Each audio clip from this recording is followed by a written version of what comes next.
Bienvenue sur notre chaîne YouTube Vie et Esprit TV. Et avant de commencer quoi que ce soit, j'ai à cœur de vous parler de Jésus-Christ. Si cette chaîne existe, c'est pas pour glorifier un homme, c'est pas pour mettre en avant la connaissance d'un homme, mais je viens vous parler de Jésus. Celui qui a donné sa vie pour vous et moi en rançon. Celui qui nous a aimés d'un amour éternel. Celui qui nous décevra jamais et qui ne nous abandonnera jamais. Celui qui est mort et ressuscité pour nous. Si tu m'écoutes aujourd'hui, étant donné qu'il n'y a pas d'hasard en Jésus-Christ, pendant que tu es en train de cliquer et tu es tombé sur cette chaîne, si tu n'as pas encore donné ta vie à Jésus, alors aujourd'hui, je t'invite à donner ta vie à Jésus. Je t'invite à recevoir Jésus dans ton cœur. Et tu dois te demander pourquoi je dois accepter Jésus. Quel drôle d'idée ou quelle drôle d'introduction. Oui, parce qu'au commencement était la parole, et la parole était avec Dieu, et la parole était Dieu. Tout a débuté par Jésus-Christ, et tout a été fait pour lui, par lui, en lui. Donc si tu es tombé sur cette chaîne et tu n'as pas encore donné ta vie à Jésus, je t'invite à donner ta vie à Jésus. C'est ce moment que Jésus a décidé de faire appel à toi. Donc répète après moi, Seigneur Jésus, je viens et j'accepte ce que j'ai reçu aujourd'hui. C'était à l'imprévu, je ne m'y attendais pas, mais je reçois en ton nom. Je te reçois et viens habiter dans mon cœur. Je te reçois Jésus et viens habiter dans mon cœur. Et merci de m'avoir pardonné de tous mes péchés, de toutes mes fautes. Et merci de faire en moi ton esprit. Seigneur Jésus, je crois en toi. Et si tu as répété ces paroles juste en écoutant ce que je viens de dire, eh bien Jésus est rentré dans ton cœur. Maintenant, laisse-toi guider par lui. Cherche une bonne église afin d'apprendre plus sur Jésus-Christ. Va, achète-toi une Bible ou bien va sur ton cellulaire. Regardez, ouvre la Bible qui parle de Jésus-Christ dans les évangiles afin de mieux connaître ton Sauveur et celui qui t'a appelé à venir à lui. Et merci de faire partie de nous et merci de nous écouter jusqu'à la fin. Que Dieu vous bénisse.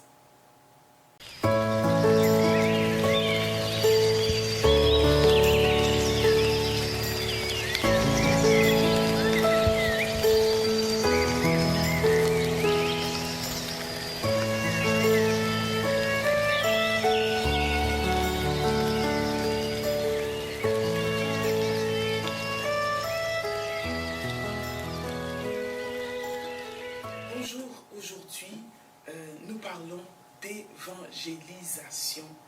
Oui, donc l'évangélisation, ce n'est pas quelque chose qui est inconnu. Donc oui, on parle souvent d'évangélisation, mais je crois que nous n'en parlons pas assez. Parce que nous vivons dans un siècle de l'acceptation. Dans ce siècle où tout est permis. Dans un siècle où il n'y a plus de censure. Dans un siècle où ce qu'on appelle mal bien, bien mal, je crois que nous devons accentuer sur l'évangélisation. Car beaucoup de choses ont pris place et ils ont pris place rapidement. Je parle de l'écuménisme, je parle de l'émergence de l'intelligence artificielle, de l'écuménisme, où ce que nous voyons petit à petit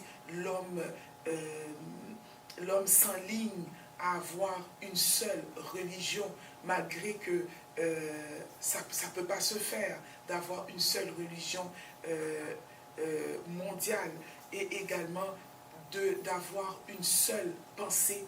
Donc, nous devons savoir ce que la Bible nous dit. Et une seule pensée la seule pensée qui est acceptable, c'est la pensée de Dieu. La seule personne qui a pu régler le problème de l'humanité et du péché, il s'appelle nul autre que Jésus, le Fils du Dieu vivant. Jésus, le Sauveur du monde. Donc, nous allons regarder en profondeur l'évangélisation. Donc, également, pourquoi évangéliser? Donc là, c'est un commandement divin. C'est ce que Dieu nous ordonne. C'est la grande commission. Aller par tout le monde et prêcher la bonne nouvelle. Nous n'avons pas le choix de prêcher la parole de Dieu. Également, pourquoi annoncer l'évangile? Donc, c'est l'œuvre de Dieu et toute personne, tout enfant de Dieu a la responsabilité, c'est la responsabilité du corps de Christ d'annoncer l'œuvre de Dieu, car Jésus-Christ est venu en chair et mourir pour nous. Le but de l'évangélisation, c'est bien évidemment, c'est de parler de Jésus et de réconcilier tous les hommes avec Dieu à travers Jésus-Christ. Également, les conséquences, les conséquences de l'évangélisation, ça amène à la repentance afin d'échapper au jugement dernier. Le résultat de l'évangélisation, bien évidemment, ce sont les âmes, parce que Jésus est venu mourir pour les âmes et nous devons aller chercher les brebis perdues pour le Seigneur. Donc, nous voyons l'évangélisation. Donc, l'évangélisation, c'est le fait d'annoncer l'évangile, c'est-à-dire la bonne nouvelle de Jésus-Christ, et de faire connaître la foi chrétienne en la résurrection du Fils de Dieu, selon Wikipédia. L'évangélisation concerne tout le monde, pas seulement un homme, pas seulement une femme, pas seulement un groupe d'individus, tels que pasteurs évangélistes.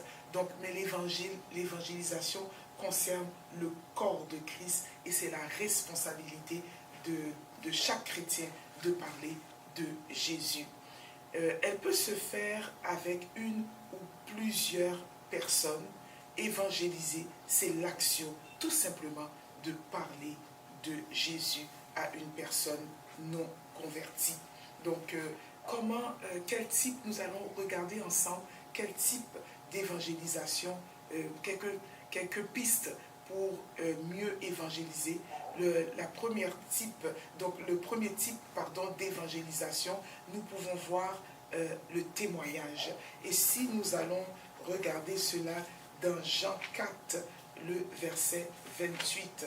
Donc, il y a du monde qui vont se dire, peut-être vous qui m'écoutez aujourd'hui, je suis une personne timide, ou bien je ne connais pas beaucoup de versets, c'est pourquoi que je n'évangélise pas. La bonne nouvelle, on n'a pas besoin de connaître beaucoup de versets pour évangéliser. L'évangélisation, vous devez savoir, c'est le cœur de Dieu. Donc, lorsque nous présentons, nous parlons d'une personne de Jésus, parle-lui du cœur de Dieu. Parle-lui, et ça va venir également de l'amour de Jésus. Mais avant cela, nous pouvons également parler de notre témoignage. Donc, c'est efficace. Lorsque nous parlons de notre témoignage, on parle de nous, on parle de Dieu et on parle surtout de ce que Dieu a fait pour nous.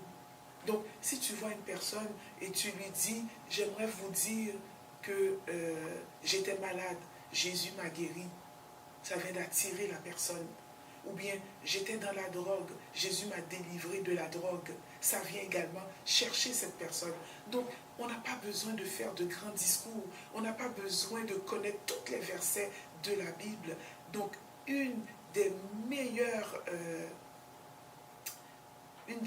pistes, ou bien une des meilleures ça veut dire qu'une des meilleures, comment je pourrais dire, je cherche mes mots, une des meilleures façons, c'est ce que je cherchais, une des meilleures façons de parler de Jésus, c'est tout simplement de parler de notre témoignage, tout simplement. Regardez ce qui s'est passé avec la femme samaritaine. Donc, la Bible dit, alors dans le verset, Jean 4, le verset 28, la femme samaritaine, alors la femme ayant laissé sa cruche, s'en alla dans la ville et dit aux gens, venez voir un homme qui m'a dit tout ce que j'ai fait.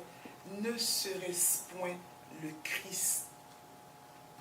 Donc, cette femme, elle a été, donc lorsqu'elle a rencontré Jésus, Jésus a changé sa vie, Jésus lui a parlé, et cette femme a été tout simplement ébahie, cette femme a été tout simplement touchée, et elle a été témoignée, elle a laissé sa cruche, elle a été voir les gens de la ville pour leur dire, venez écouter, venez voir un homme qui m'a dit tout ce que j'ai fait. Et la Bible dit dans le verset, toujours 4, verset 39, plusieurs Samaritains de cette ville crurent en Jésus-Christ à cause de la déclaration formelle de la femme. Il m'a dit tout ce que j'ai fait. Dans le cas de cette femme, c'était une femme samaritaine. Et cette femme, elle avait bien évidemment plusieurs maris. Et la Bible dit, son témoignage était formel. Donc, ils ont écouté le témoignage. Et puisqu'elle a fait une déclaration formelle, donc cette ville a cru en Jésus-Christ à cause de son témoignage. Donc, le témoignage est quelque chose quand même donc nous pouvons, si nous sommes timides, si nous ne savons pas comment aborder, voici ce que je cherchais, si nous ne savons pas comment aborder une personne par notre témoignage, nous pouvons bien évidemment parler de Jésus. Donc, et ça peut ramener beaucoup de personnes à Jésus-Christ, car la Bible dit que les gens de la ville de Samarie ont cru en Jésus-Christ à cause de la déclaration formelle de cette femme qui a dit, il m'a dit tout ce que j'ai fait. Deuxième, nous pouvons aller voir encore l'évangélisation. Donc nous avons vu le témoignage qui peut nous aider à parler de Jésus. Le deuxième, notre deuxième papiste, mais notre deuxième, ce qui pourrait nous aider à témoigner de Jésus-Christ également, c'est de parler de l'œuvre de la croix. Hein?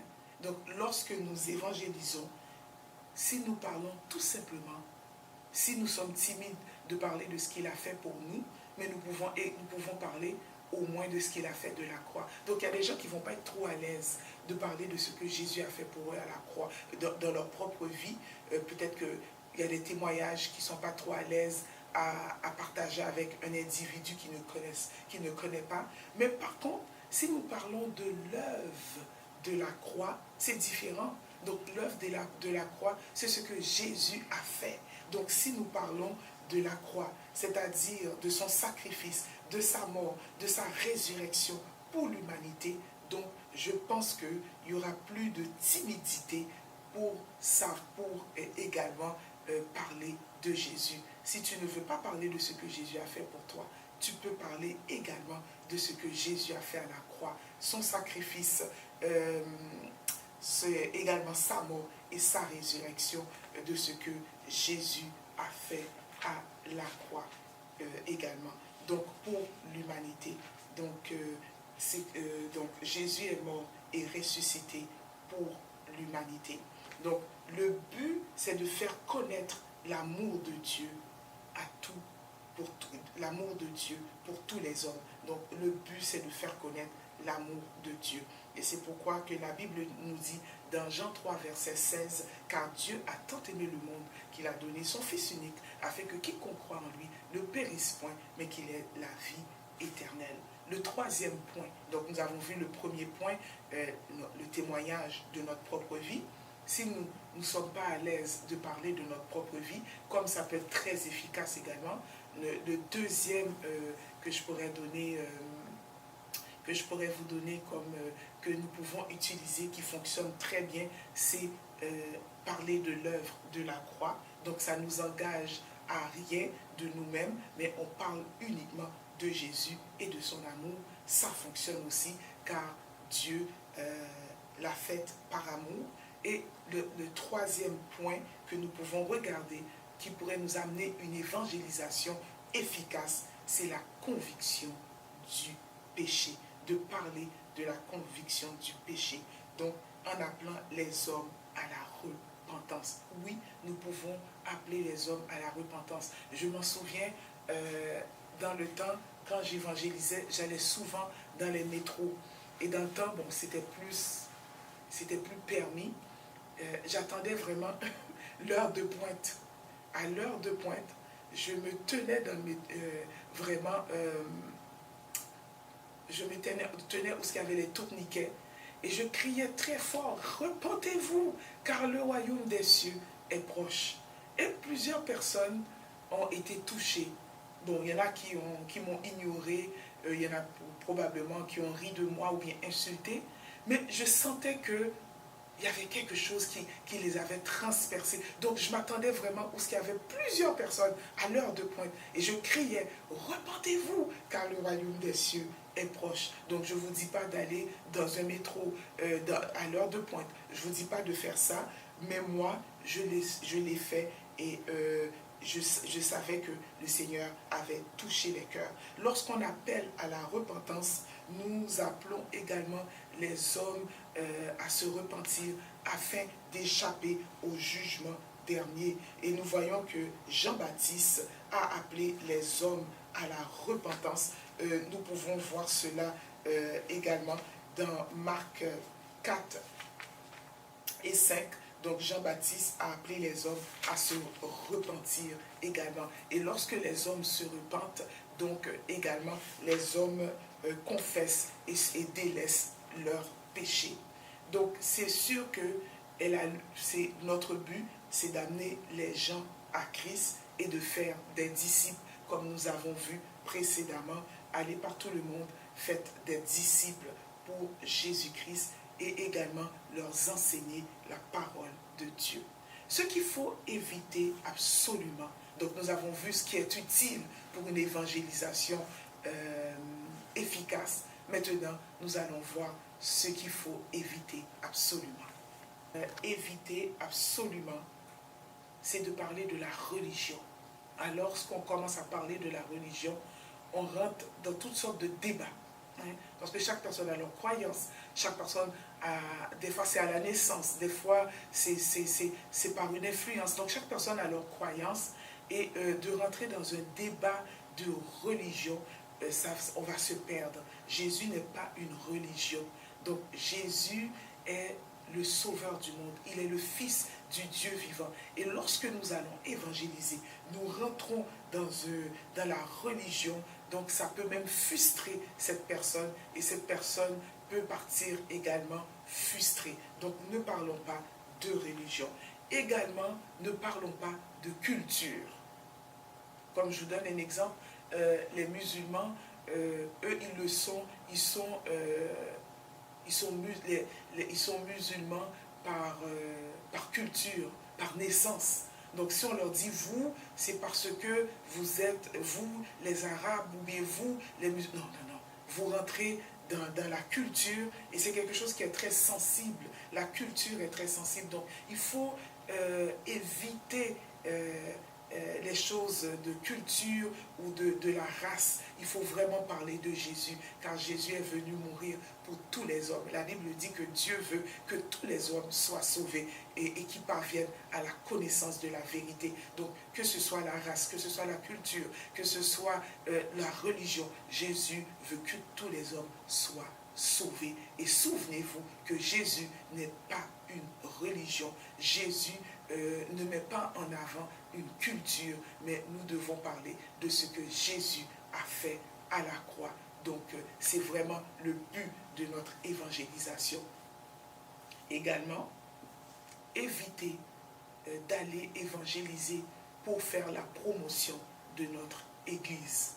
Donc, nous allons évangéliser pour les amener à notre Église. Donc, les gens se sentent complètement dire « Oh, c'est pourquoi tu me parlais, tu voulais m'inviter à ton Église. » Oui, ça peut arriver que nous pouvons leur dire, si vous voulez, un responsable. Je pense qu'au lieu de dire ben, viens à mon église, on pourrait dire je pourrais faire une personne, un responsable ou un leader spirituel vous contacter. Donc ne parlez pas forcément de votre église. Si vous avez besoin que si cette personne a des questions, vous pouvez référer cette personne à un leader ou un responsable de votre église, mais ne faites pas la promotion de votre église et évitez les discussions inutiles. Pourquoi je vous dis d'éviter les discussions inutiles? Je vais vous expliquer une petite histoire. Donc, mon cousin m'explique qu'il rencontre par hasard une dame qui vient l'évangéliser. Mais ce que cette dame ne sait pas, parce que ce que vous devez savoir, peut-être que la personne que vous évangélisez a déjà connu Christ. Peut-être que la personne que vous évangélisez a vécu une situation ou vient déjà d'une famille chrétienne. Donc, lorsqu'on évangélise, on ne sait jamais qui est en face de nous. Peut-être que cette personne même est un ancien pasteur qui a juste, ou bien un ancien leader. Donc, on ne sait pas qui on vient évangéliser. Donc, on doit faire attention et on doit choisir nos mots. Et ça, je vais le dire également, nous devons prier avant d'aller évangéliser. Parce que le Saint-Esprit va mettre des paroles sur notre langue. Il va mettre des paroles dans notre bouche afin que nous puissions savoir comment aborder les gens. Donc, on n'évangélise pas de n'importe quelle façon.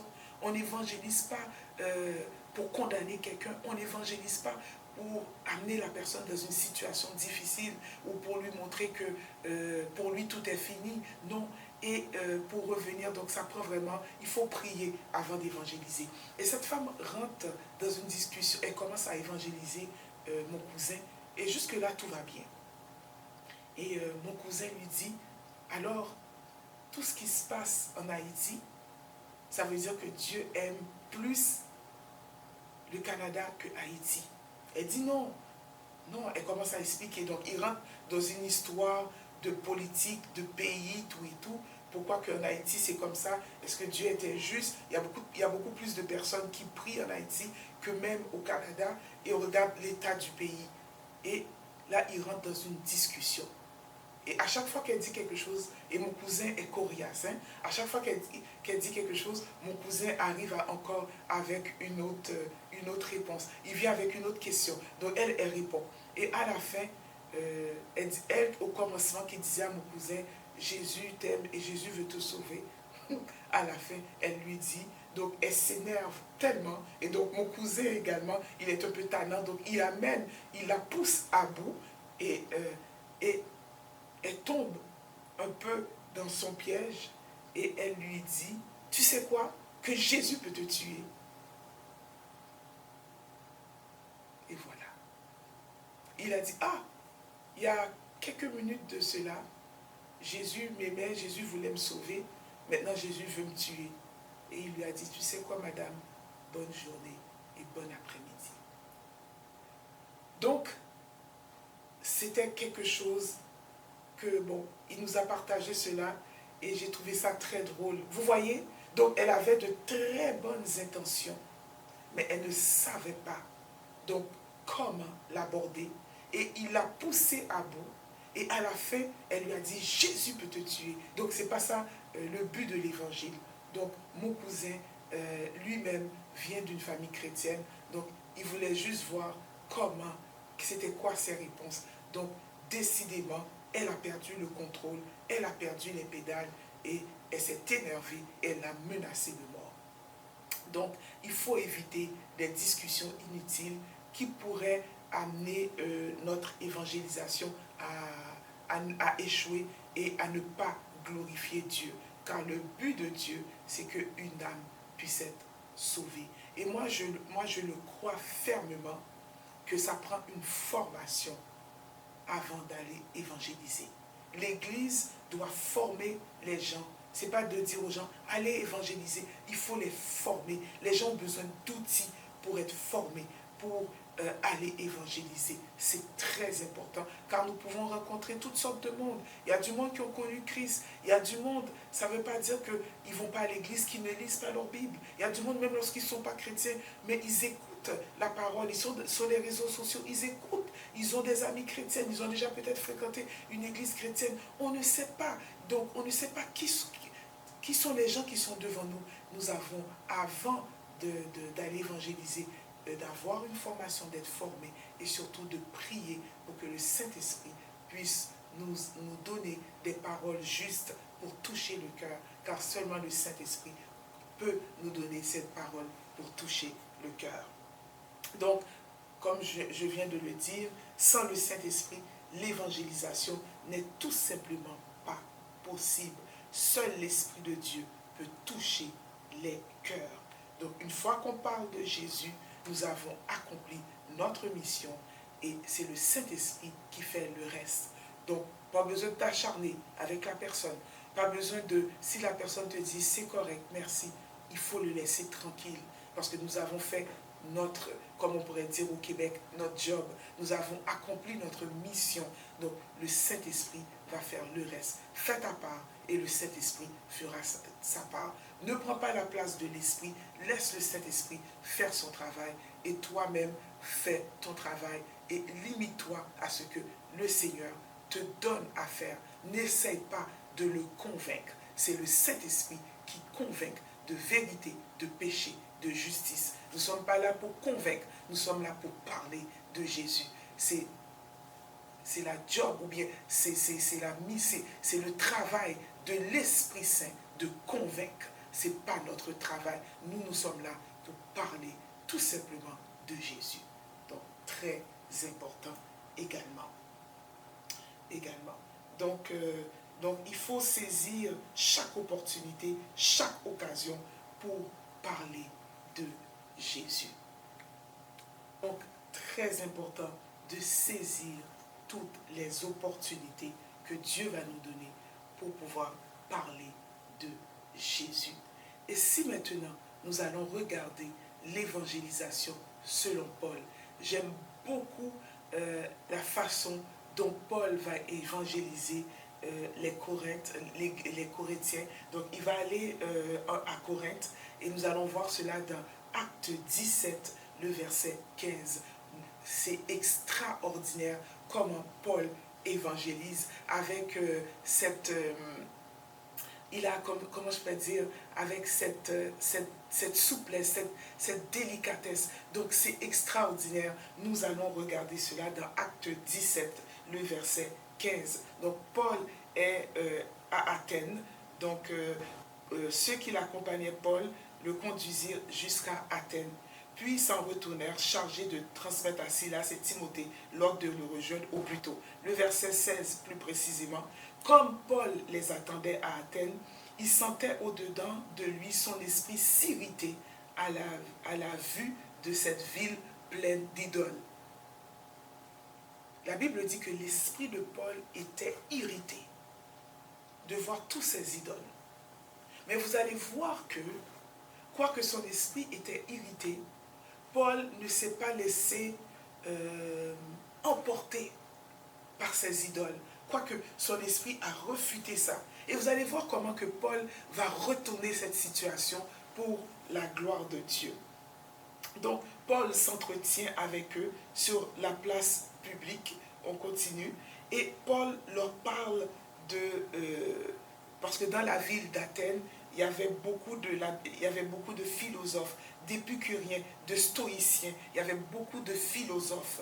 Donc, la ville d'Athènes était une ville ouverte. C'était une ville qui n'était pas fermée. Donc, c'était une ville où il y avait beaucoup de religions. Donc, Paul vient avec une nouvelle doctrine. Donc, mais il ne s'arrête pas sur la doctrine.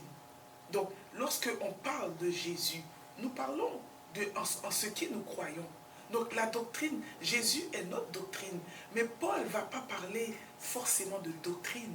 Il va parler de Jésus parce que la ville d'Athènes avait beaucoup d'idoles et beaucoup de plusieurs religions également. Et et Paul parlait de Jésus et de la résurrection.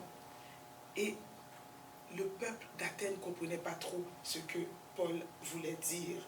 Et il voulait savoir qu'est-ce qu'il enseignait. Donc, si nous allons dans le verset... donc, la Bible dit qu'ils étaient ouverts à écouter, comme on pourrait dire, cette nouvelle doctrine. Donc, si nous pouvons regarder dans le verset 22, voici ce qui va m'intéresser. Paul, debout au milieu de l'aéropage, dit « Homme athénien, je vous trouve à tous égards extrêmement religieux. » Paul les complimente. C'est tout un compliment. Je trouve le peuple athénien à tous égards extrêmement religieux. Souvenez-vous que la Bible nous dit que Paul était dans son esprit irrité parce qu'il avait vu beaucoup d'idoles. Mais lorsque il a parlé au peuple athénien, il n'est pas venu les condamner, mais au contraire, il a pris cette situation et il a retourné maintenant en compliment. Je vous trouve extrêmement, à tous égards, religieux. Et voilà, il vient d'ouvrir une brèche. Il vient de frayer un chemin. Donc, comme je vous ai dit tantôt, il a saisi une opportunité. Lorsque nous évangélisons, soyez très attentifs. Parce que le Seigneur va te faire saisir. Donc, il y a une opportunité que le Seigneur va créer. Et c'est cette opportunité que nous devons créer. Moi, je suis une personne qui aime évangéliser. Et à chaque fois, des fois, c'est par un sourire. Des fois, c'est par juste une parole. La personne vient, la personne te regarde, elle te sourit, elle te donne une parole. Et par cette parole, on peut trouver, le Saint-Esprit va nous donner les mots justes pour retourner cette parole et pour l'amener à Jésus-Christ. Donc cette personne peut vous dire, Madame, je vous trouve joyeuse. Et tu peux dire, ah oui, je suis joyeux parce que Jésus a rempli mon cœur de joie.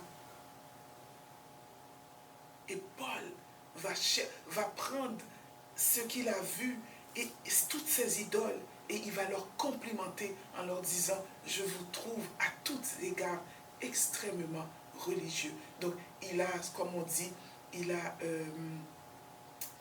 attiré, il a retenu leur attention.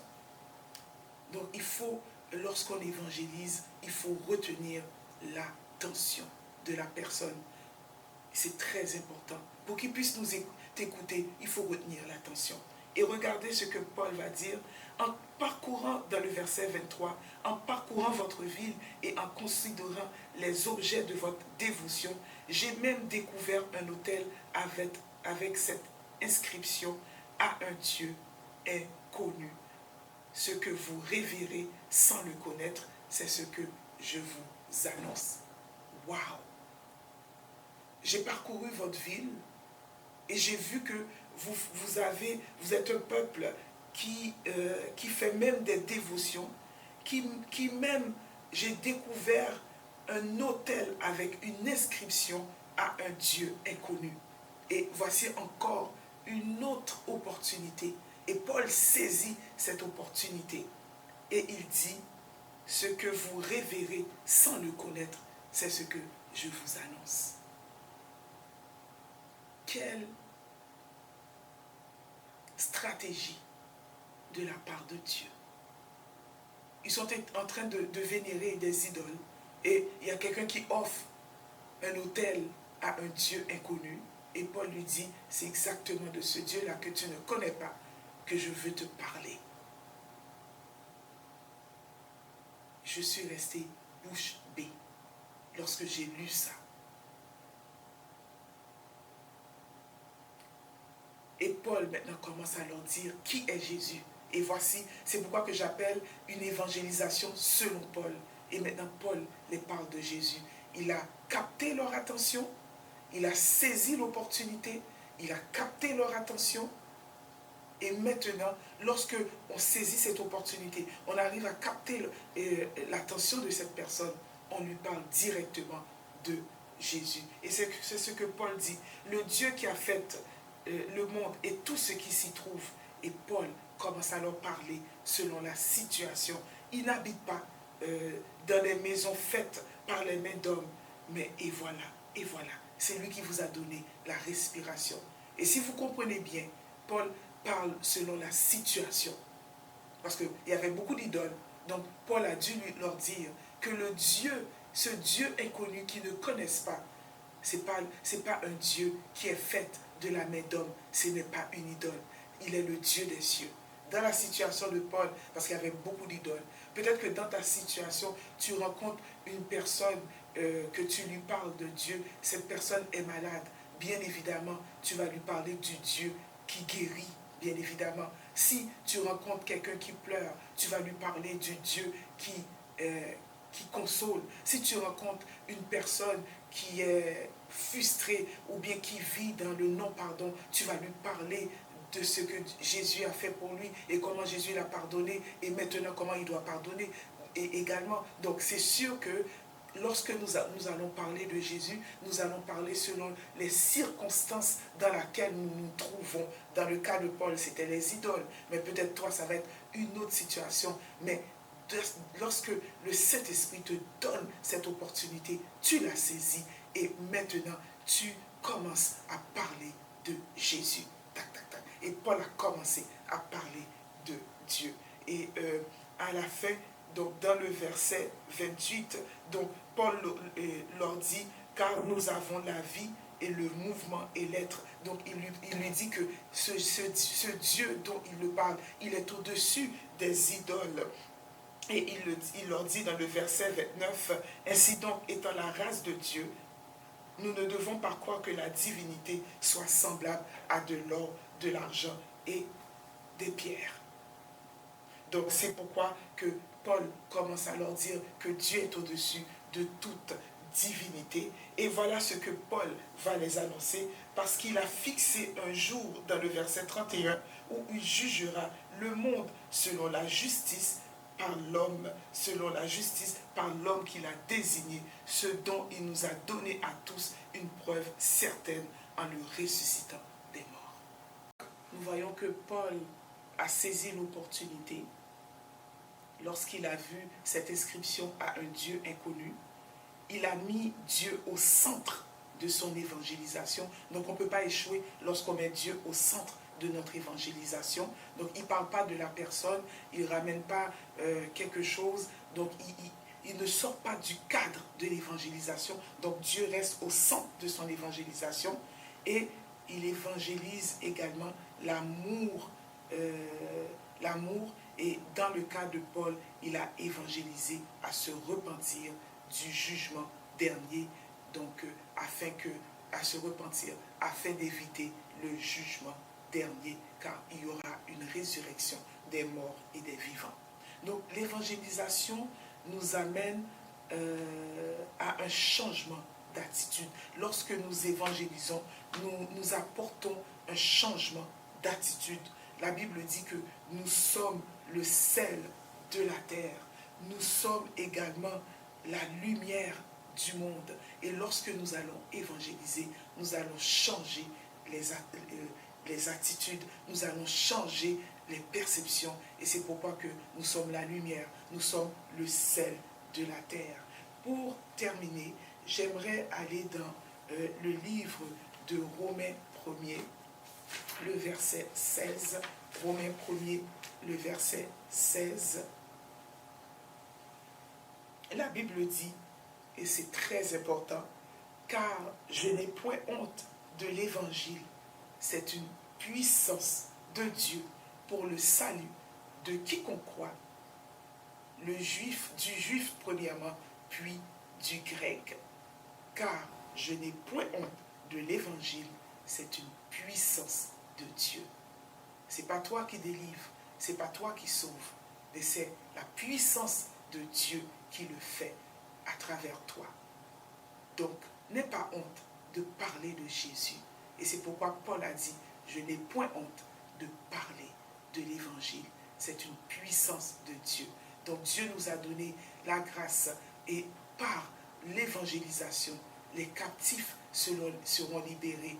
Ceux qui sont opprimés seront délivrés. Ceux qui sont courbés seront redressés. Et ceux qui sont perdus seront sauvés.